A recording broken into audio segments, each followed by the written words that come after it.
안녕하세요. 오늘은 10과를 보도록 하겠습니다. 10과의 제목은 선지자 사무엘과 이스라엘에 관한 내용이에요. 사무엘이 왜 등장하고 또 그리고 이스라엘은 왜 등장하는지에 대해서 함께 공부해 보았으면 합니다. 내용이 크게 어렵진 않습니다만 짧지만은 집중해서 봐주시면 감사하겠습니다. 선지자 사무엘과 이스라엘이에요. 이스라엘은 처음부터 왕을 필요로 하지 않는 국가였습니다. 누가 세웠어요? 하나님이 원하셨던 국가입니다. 하나님이 원하셨기 때문에 사람이 세우고 사람이 다스리는 왕은 필요 없다. 왕의 역할을 누가 하겠냐?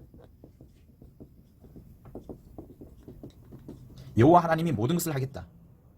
여호와께서 통치하시고 여호와께서 전쟁도 하시고 여호와께서 왕이 되어 모든 것을 다스리겠다 라고 하셨어요. 그래서 원래 하나님의 의도는 신정국가입니다. 신이 다스리는 국가. 그렇지만 사람들은, 이스라엘 백성들은 이스라엘 땅 이외 여러 나라를 봅니다. 근데 그 나라에는 뭐가 있어요? 왕이 있습니다. 자기들은 뭐가 있어요? 왕이 없어요. 오직 여호와 하나님밖에 없어요. 여호와 하나님 보이지 않습니다.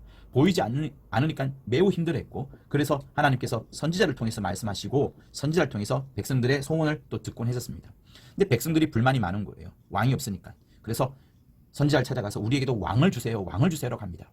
여호와 하나님이 몹시 실망하셨죠. 그렇지만 마침내는 허락을 합니다.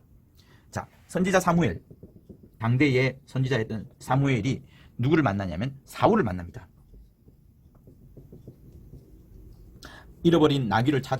아버지의 잃어버린 나귀를 찾으러 갔던 사울을 만나게 되고, 사무엘이 사울에게 기름 부음을 해주면서 사울이 왕이 됩니다. 사울이 이제 왕이 되었어요. 문제는 사울이 왕이 된 이후로 백성들은 하나님은 점점 모르게 되고 선지자도 모르게 되면서 백성과 왕 사이에 끈끈한 끈이 생기게 됩니다. 이 둘의 관계가 점점 짙다 보니까 하나님은 점점 멀어지게 되고 그들이 원했던 다른 나라, 이방 나라와 같이 왕정국가로의 면모를 보이기 시작하는 겁니다. 하나님이 멀어지는 것이 가장 큰 문제예요. 그리고 사울 왕, 하나님의 기름 부음 받은 자가 해야 될 일은 하나님께 묻고 하나님과 상의를 해야 되는데 백성들의 눈치를 봅니다. 백성들의 마음을 사기 시작하면서 이 사울 왕이 타락하기 시작하는 거예요. 자, 이런 역사들이 계속해서 이스라엘에 흘러가게 되는데, 자, 이렇게 보여지는 것을 건국사라고 합니다. 이스라엘 건국사. 근데 이 건국사를 갖고서 설교 본문을 삼는 교회들이 많습니다. 그러나 이 건국사는 비유나 혹은 참고나 되길 수는 있겠지만 여기서 설교 본문을 삼는다는 것은 매우 위험합니다. 예수께서도 이스라엘 건국사를 설교 본문으로 삼은 적이 아예 없었어요. 오직 뭘 이야기했습니까? 하늘에 대한 이야기, 이 땅에 없는 이야기. 예수께서 오지 않았다면 도무지 알 수 없는 진리들을 말씀해 주셨어요.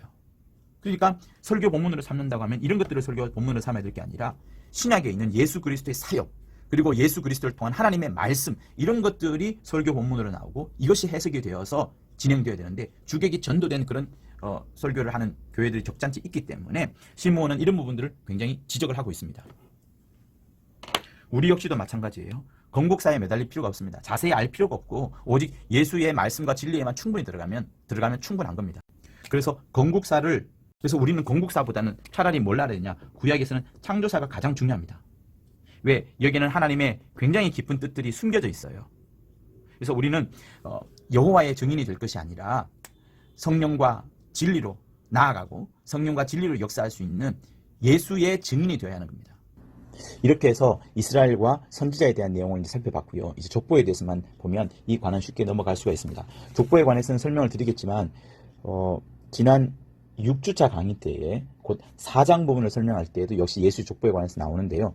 예수의 족보에 관한 부분을 링크를 붙여줄 테니까 꼭 그 부분을 한 번 더 복습하여서 꼭 보시도록 하십시오. 예수의 족보는 알면은 굉장히 쉽고요. 모르면 계속 헤맬 수밖에 없는데 여러 번 반복해서 듣다 보면 정말 여러분들이 귀한 진리의 말씀들을 또 여러 소중한 부분들을 함께 익힐 수가 있을 것 같습니다.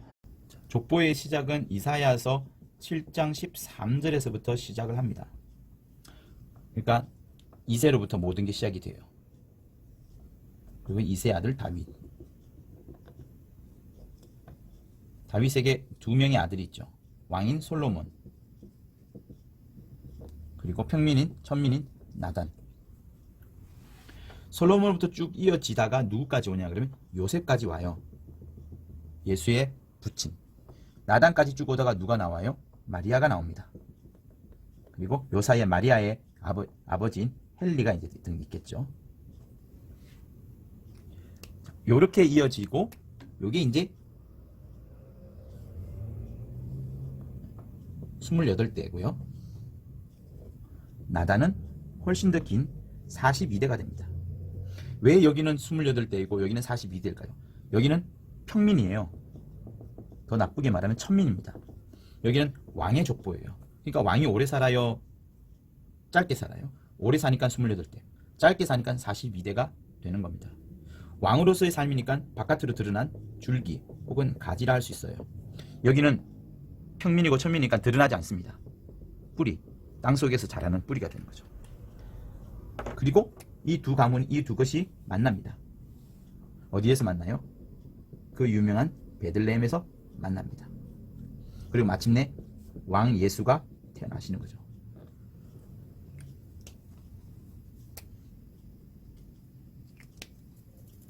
그러니까 이새의 뿌리로부터 마지막 새싹이 태어나는 겁니다.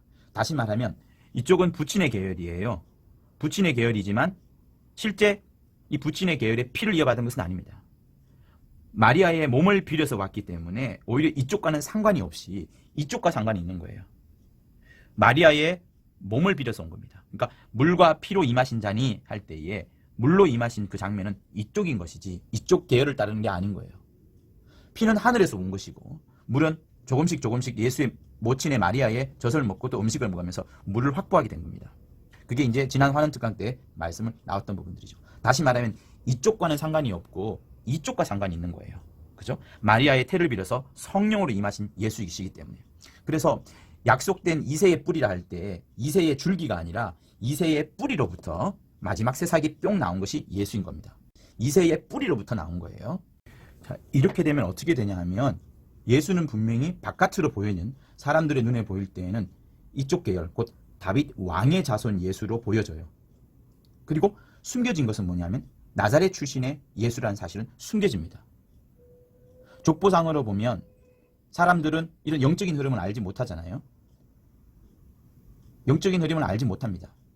그렇기 때문에 사람들 눈에 보이는 것은 예수는 다윗 왕의 자손으로 예수가 온 것이 보여진 겁니다.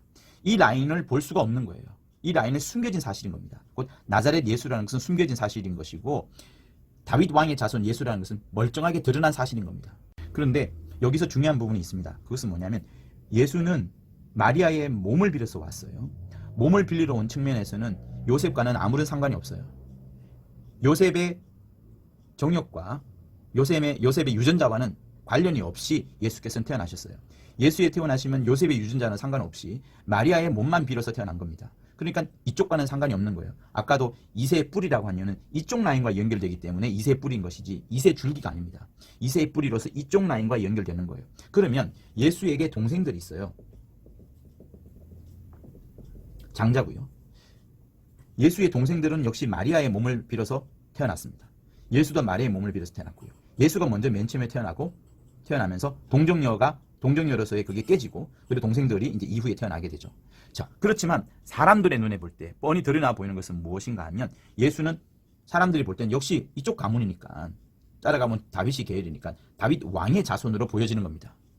그래서 예수께서 다니실 때에 다윗의 후손이요 라고 외치는 여자의 목소리를 여러분 기억하시죠? 그러니까 바깥 사람들을 볼 때에는 예수는 다윗 계열에서 온 다윗의 유전자, 다윗의 족보를 따라서 온 사람으로 보여지는 겁니다. 동생들도 마찬가지로 여자보다는 이쪽으로 보여지는 거죠. 그러나 숨겨진 내용이 뭐예요? 중요한 사실, 보여지지 않는 부분은 이쪽 라인, 곧 나자렛 출신의 예수라는 분, 왕의 자손이 아니라 서민으로서 이쪽 라인을 따라오는 나자렛 예수라는 것은 숨겨진 사실인 거예요. 자, 그렇다면 예수의 동생들은 어떻게 되냐? 모두가 다 바깥으로 보여지는 것은 요셉을 통하여서 쭉쭉쭉 올라가니까 역시 다윗, 곧 다윗 왕의 자손들입니다. 같은 태어났으니까. 그렇지만 예수는 이쪽 라인이라고 했죠. 그러니까 동생들과 예수는 다른 거예요. 같은 태에 태어났지만 실상으로는 바깥으로 보여지는 것은 이들 예수 모두가 다 다윗의 자손, 다윗의 후손이지만 실상은 뭐예요? 예수는 이쪽 라인이 아니라 이쪽 라인, 곧 이새의 뿌리로서 마리아 라인, 다시 말하자면 나자렛 출신으로서 이 마리아의 계보를 쫓아 올라가는 겁니다. 그러니까 어떻게 되냐 그러면 마리아가 누구의 표본이에요? 하와. 곧 여자의 후손이 하와로서 이 여자의 후손의 약속을 이루어진 자가 왕 예수 아니겠습니까? 그러니까 예수는 여자의 곧 하와의 후손이 되는 것이고 이 라인들은 예수 이외에는 어느 누구도 여자의 후손이 될 수 없으니까 동생들도 그렇고 요셉도 그렇고 이 모든 계열들 사람들은 전부 다 뭐가 되는 거예요? 아담의 후손이 되는 겁니다. 그러니까 예수는 하늘에서 지음을 받았던 곧 말라기서 2장 15절에서 유일한 영, 한 영, 세상에 들어온 유일한 영, 여자, 산자의 어미의 후손을 따라서 온 자가 이 예수인 것입니다. 그 약속을 따라서 온 자가 예수인 것이고 육신의 정욕이나 혈통이나 사람의 뜻은 어느 쪽에 있냐 그러면 이쪽 라인에 있는 거니까 동생들과 요셉 등등 이 모든 사람들은 육신의 정욕이나 혈통을 따라서 사람의 뜻을 따라서 온 자인 것이고 예수는 결코 육신의 정욕이나 혈통이나 사람의 뜻과는 상관없이 오직 하나님이 창세 전부터 예정하셨던 한 영 그리고 그 한 영이 아담에게 들어와서 마침내 하와라는 이름을 갖게 되고 하와라는 이름을 가지면서 산자의 어미 그리고 그 산자의 어미라는 여자의 후손의 약속을 따라서 예수께서 오시는 겁니다. 그러니까 예수는 이쪽 라인과 다르게 다윗의 후손들은 모두가 다 죄와 상관이 있는 자들이지만 예수는 죄와는 전혀 상관없는 세상에 오신 인자이신 분이 바로 예수인 겁니다.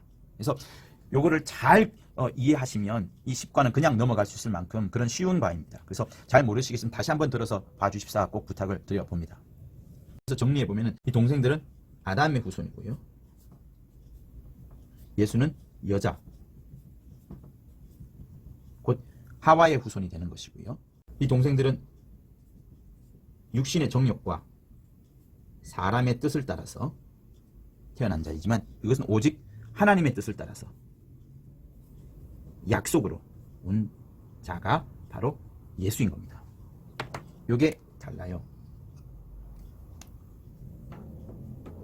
그러니까 이쪽 라인은 뭐가 돼요? 결국 죄인의 자손이 되는 겁니다.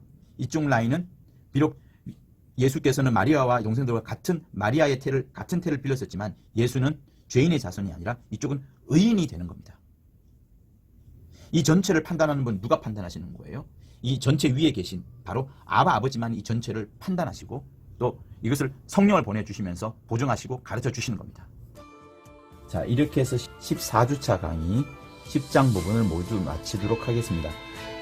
끝으로 부탁드리는 것은 꼭 6주차 강의인 4장 부분의 예수의 족보에 관한 부분을 꼭 복습해 주십사 부탁을 드리겠습니다. 잘 부탁드립니다. 감사합니다.